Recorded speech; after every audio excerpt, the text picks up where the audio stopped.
soul. Because when he's strumming that guitar and playing that blues, those notes and those melodies are coming from where? His soul, right? This is why when somebody sings, he said, ooh, she got some soul. He's singing with some soul, right? This is why when somebody make a beat and it touch your soul, that comes from the soul of the producer that make you feel like that, right? When you hear Whitney Houston hit a note, where's she singing from? They tell you to sing from where? Nose, head. You can sing from the nose. You can sing from the throat to the what? The diaphragm. But where is the diaphragm located? In the stomach. What's behind the stomach? The soul. Right? The solar plexus is the chakra that's also within that region. So this comes back to your soul. This is why the labels and the Hollywood, when they see people with strong magnetism, that means they have high dark matter energy levels. They try to lure those people into the business and get them to use their gift, their power for them. Because guess what? You're a singer. You're supposed to be using that to shatter the frequency. You're not supposed to be using that to sing for a record label. But you don't know that. So when they come and flash this money in front of you, now they get you to work for them. And now they're containing your gift and using your gift and they're feeding off your gift. All right? It's the same thing with a basketball player, these athletes. The ones that are not robots, because a lot of them are Mach 5 synthetic, and now they got the Mach 6s and 7s and Mach 9s now. But a lot of these are robots, right? But the ones that are not robots, when they have that strength and that speed and athleticism, these are people that are already in tune with some of their godly gifts. They don't even know it. You're supposed to be using that strength and that speed to help them play. But instead, you're using that strength and that speed to run the basketball court. You're supposed to be using that NFL, big, strong NFL players. You're supposed to be using that size and that strength to protect the people, right? But instead, you're using that strength to block for running backs. You know what I'm saying?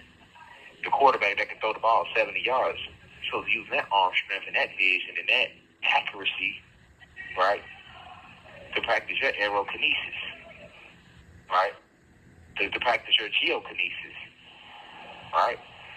Because when you throw a football 70 yards and you place it right in the receiver's hands, that's a form of geokinesis mixed with a little aerokinesis, because the average person can't do that. Why?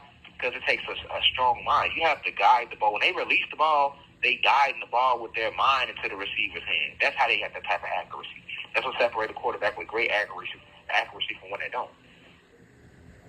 Because it's a lot deeper than what you see on the surface. So I'm saying all this to get you just in mind with what you are, right? And every day this force is fed to you through your spirit and through the sun and through the airwaves. You get it every day. CVE, cosmic vibratory energy, is being fed to you every single day, right? Every single day.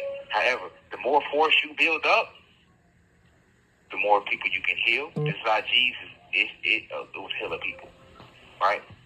The more people you can heal, the more people this is how he was bringing people back to life, right? You will say things with your word that will instantly manifest because of how much force you got built up, right? But every time you allow somebody to touch you, they drain your force. Every time you listen to something, it drains your force.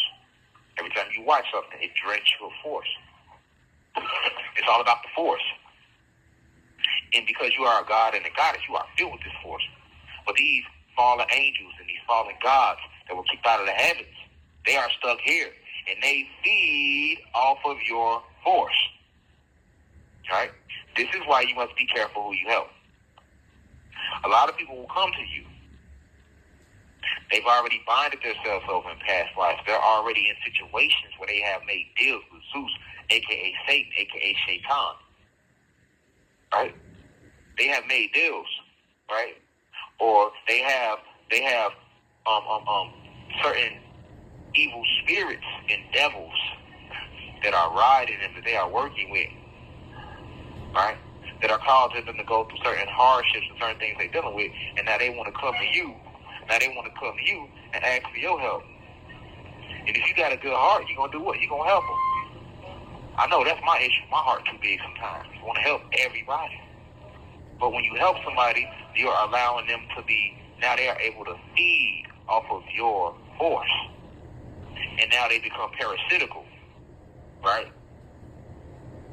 They coming to you with all their problems. You know what I'm saying? They coming to you every time they need help because they know you got a good heart. But it's bigger than your heart. This is your force. Everything that you give, your force is tied to it. You give motherfucking conversation, you give them a piece of paper, your force, your spiritual imprint is on there. And they will come around you and they will drain you. They will live off of your force.